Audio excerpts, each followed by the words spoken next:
Napasakaan na sang kaso si punong barangay Ridan Manzano matapos madakpan sa ginpatigayon nga drug bypass operation sa barangay Bundulan, San Dionisio, Iloilo pasado las 9:35 sang gabi, Pebrero 15. Ang 52 anyos nga kapitan ang ginakabig isa ka high value individual nga nabaklan sang ginapatian Shabu sa balor nga 6,800 pesos. Dugang pa nga nakuha sa iya posisyon ang 11 tanan ka sachet sa suspected Shabu, isa ka duwag yellow kag black nga pouch kag iban pa nga ng drug items.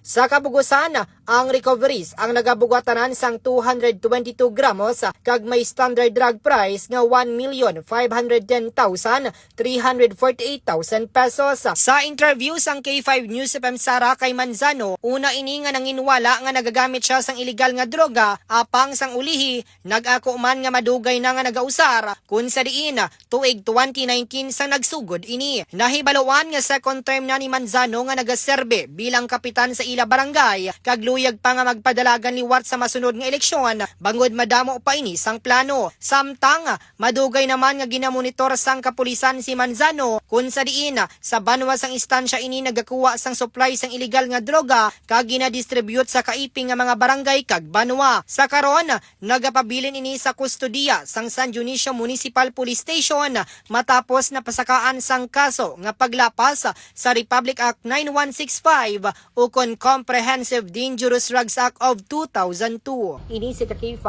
Reggie Plazvala Di Mayo para sa kampiyon nga balita, serbisyo publiko kag kalingawan sa Quinto Distrito. K5 News FM.